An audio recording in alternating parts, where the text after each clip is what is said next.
Welcome! In today's quick Discord tutorial, I'll show you exactly how to make an invite link that never expires. If you're tired of sending new invites every time the old ones run out, this method will fix that for good. Let's get started. First, open the Discord app on your phone or computer. Once you're in, head to the server you want to create the invite for. At the very top, you'll see your server's name. Tap it to open the settings menu. From here, tap the invite option. This is where you normally get your server invite link.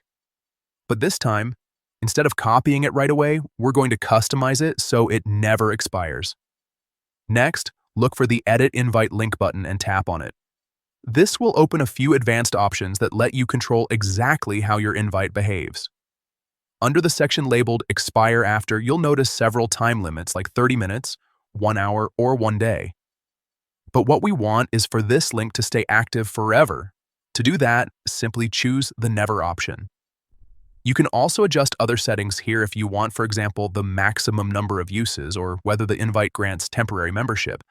But the key part is making sure that expiration setting is changed to Never.